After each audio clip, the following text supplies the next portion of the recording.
the Vanderbeekers of 141st Street. Okay, this is called the epilogue, so this is like what happens after the main story, but it's still part of the book.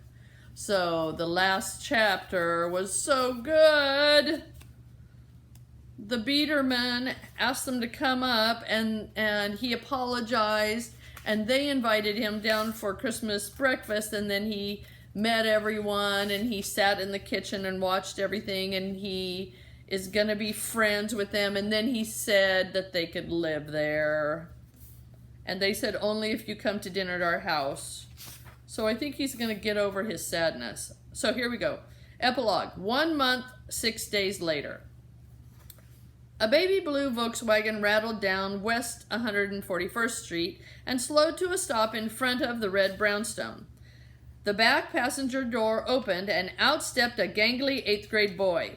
He was wearing a crisply pressed black suit and a burgundy tie. His hair was still slightly damp and had signs of a recent combing.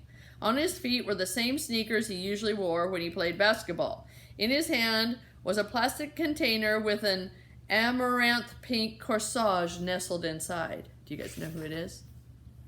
He raced up to the front door, then paused before lifting his hand to press the doorbell.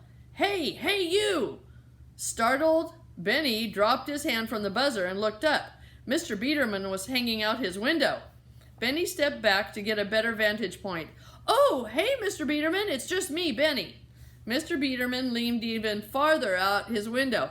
I know who you are. What are you doing here at this hour? Sir, I'm here to pick up Isa for the dance. Benny shivered in the cold. It was late January and icicles hung from the brownstone eaves. He wanted to make a good first impression when Isa first saw him, so he'd left his coat in the car. He hadn't expected to be standing outside for so long. Mr. Biederman glared at Benny. Don't try any funny stuff with Isis. Remember, I have all the time in the world to make your life miserable.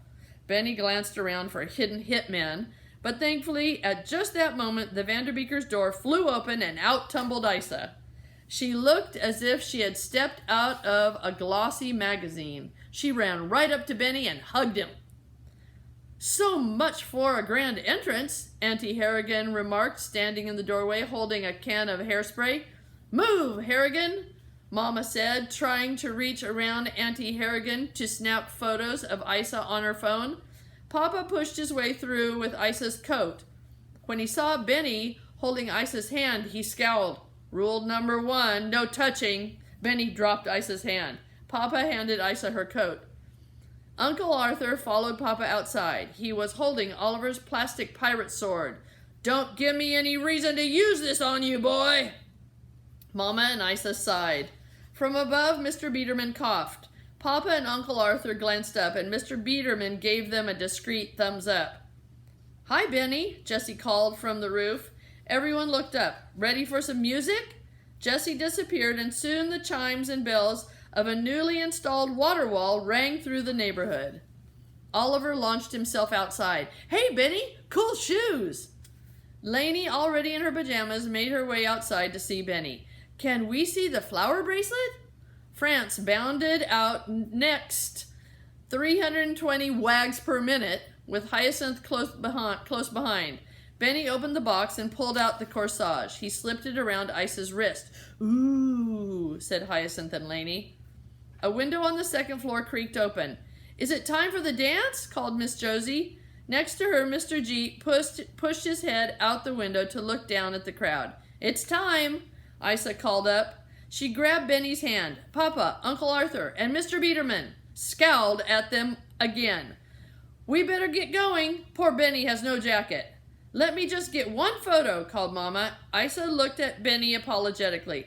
Then they moved together to pose for a photo. Smile, Mama said, clicking the button at least 11 times before Papa confiscated her phone. Isa and Benny waved and ran to the car, piling into the back seat. From the front seats, Mr. and Mrs. Castleman waved. Be careful, said Papa. Bring me back something, cried Lainey. Where'd you get your shoes? Oliver asked Benny. I'll wait up for you, called Jessie from the roof. Don't they look lovely? Miss Josie asked Mr. Jeet. I want to make a corsage for myself, said Hyacinth.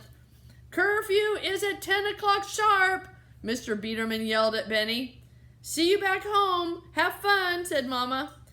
Benny and Isa smiled and waved at everyone, then shut the car door. Slowly, the Castlemans pulled away from the curb. Mr. Biederman gave a gruff wave and retreated into his apartment. Miss Josie and Mr. Jeep blew kisses to the Vanderbeekers and closed their windows.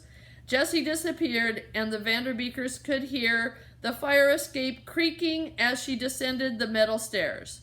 The weather vane on top of the brownstone whirled in jubilation as the Vanderbeekers filed back into their home. A home that was, and always would be, the brownstone on 141st Street. Dun, dun, dun. Oh, wasn't that so cute? There's a couple more books about the Vanderbeekers in the library. We're going to review next week.